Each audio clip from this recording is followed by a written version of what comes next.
inshallah. Hamza, I just wanted to ask you again. I remember you asked me about your friend who's Yeah, yeah. Did you find out anything about it? So Just give just an very, introduction to it, very, so everyone very knows. briefly, Ismailis, they're a branch of Shiaism. So obviously Shia, for those who don't know, Shias are very split into various different sects as well. And in terms of being Ismaili, they, similar to other Shias, they believe that Hazrat Ali was the Ali ibn Talib radiyallahu anhu, he was the first Imam. And then following on from him, there are 12 Imams in total. And again, in like manner to us, they believe in one divinely appointed leader, but it's a bit hazy because some Shias believe in this Imam. They have a general consensus with about 4 of them, but then it tails off into other ones as well.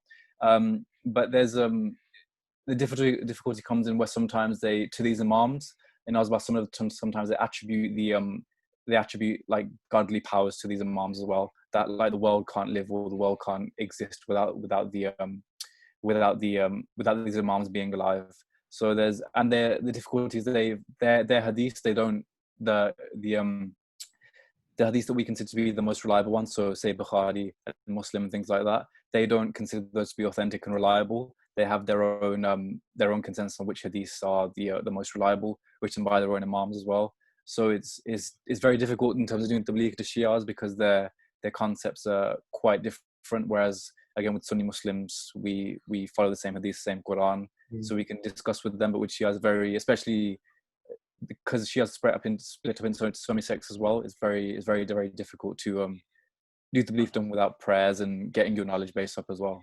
Yeah, but I see you shaking your head. So have you ever come across Ismailis? Yes, because from last 7 days after that last Qudam night, I am continuously in contact with my friend. 10 years. My friendship is like more than 10 years with him. I want him to invite on this show today, but due to some reason he could not be able to join.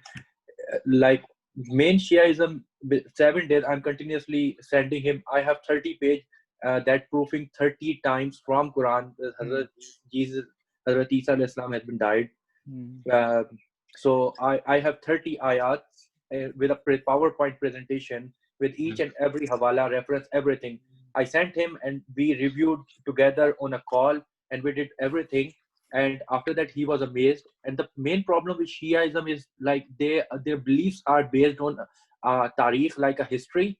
They are not relevant to exactly to the Quran or Hadith because they're Baharul Anwar, and they have their own Hadith because they don't believe on Sahih Bukhari because they said that 20% is like authenticated Hadith in Sahih Satta, the 7 books of Hadith. So mainly their concept has been built on Tariq, like history after Khilafat. So they don't believe on any like for Khulfa Rashidin. They don't have a concept of Khulfa Rashidin. They are saying that their Imam is in the world, but he is invisible till now. But I prove him that Jesus has been died according to the rule of Kullu Nafsin Zaiqatul Maut. So he is died according to that rule.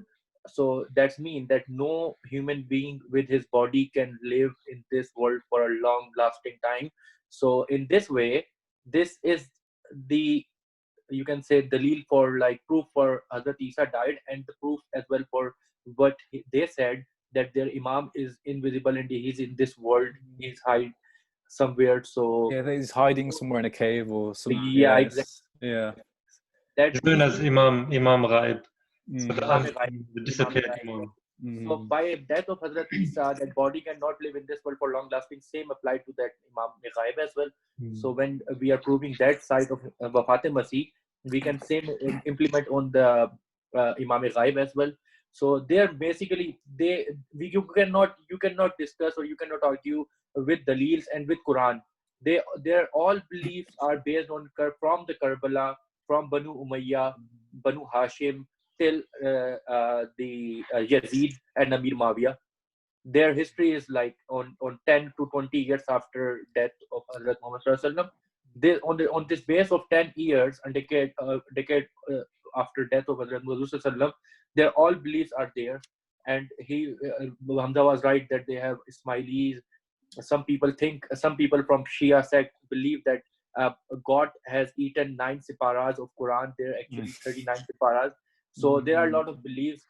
So yeah, they're shirk as well in Ismailis and Luckily for that important part. Just could you ask him as well if he believes in Waqia Kirtas, about the incident of Kirtas, because with this a lot of Shias base everything on that, and that's when the Holy Prophet ﷺ was about to pass away, yeah, and he appointed basically Abu Bakr as the Khalifa. exactly. And, but He sent me something. He sent me something interesting that regarding Hazrat Fatima, that what Hazrat Abu Bakr Nauzubillah did, like zulm and like torture Hazrat Fatima and Ale Bayt, and Hazrat Umar torture, and Babi Fidak Wakia, the Babi Fidak, Jange Jamal, the fight between Hazrat Aisha and Hazrat Ali, where 10,000 Huffaz was shaheed due to a misconception only. From that thing, the Ummahatul Mu'minin Hazrat Aisha, for themselves, she is not right and she is not on the right way after Rasulullah death. So that was a clear Jange Jamal. If you read this thing, it's very interesting. That was a misconception, and after that everything was fine. So they believe a Jange Jamal, Baghi Fidak, and they have not given the right to the daughter of Hazrat after his death. Hazrat Abu Bakr snatched everything from her, or these type of things. These are not based on Quran. These are not based on Hadith. These are based on Waqiyat story. In Quran, it's showing that Asatirul Awwaleen told people stories. So their Shiaism is only based on stories. So you cannot compete with them on the stories. They can make any story about anything. And our measurement, whenever you are doing tabligh, you should have some measurement scale with the other person. That my measurement scale is, whenever I'm doing tabligh, my measurement is first Quran and then Hadith. I will prove first thing from Quran and relate with Hadith, and both will not contradict with each other. This is my measurement scale, and then I will invite other person. Okay, with Ahmad as well, I did the same with Saklan, the guy from Karachi. He's a pure Shia, like he's the center of in Karachi. His house is the center of Karachi for Shiaism. It's Imam Barga as well. So for him as well, I did that, and I invited him for today's show, and his whole family stop him to go and to talk to me as well. And I have a friendship of 10 years. He didn't know about me, that he knows about me that I am Ahmadi, but he never revealed on me. So I know that everyone knows that I am Ahmadi. So we know this thing. So last time after this Fadam night, I directly called him and I said that, guy, see mate, you know that I am Ahmadi. He was laughing that how you are saying so bluntly. So I said I have a mission to bring you into Khudam night. But ultimately, his family stopped him not to discuss anything because he will lose his iman. Yeah, just to finish my point, just finish my point. So with the Waqia Kirtas, they thought that the Shias say that the Holy Prophet ﷺ was going to appoint Hazrat Ali as the Khalifa. But Hazrat Umar basically stopped him and said, look, you're too weak to say anything, just rest. And they basically wanted him to write, he's about to write something down that Hazrat Ali would be the next Khalifa. So from stopping him, they said Hazrat Umar stopped him, and they stopped him from him appointing Hazrat Ali as the next Khalifa. So they used this to negate that Hazrat Abu Bakr, Hazrat Umar, Hazrat Usman are all false Khalifas, and it should be Hazrat Ali. So that's another thing. But if you look at the Holy Quran says that Baligh ma unzila ilayk, that you have to preach everything that I have taught you. And so if the Holy Prophet ﷺ didn't do that, that means he didn't complete his mission. But as we know, the Holy Prophet ﷺ, right up to his death, he completed everything that Allah the Almighty wanted him to say.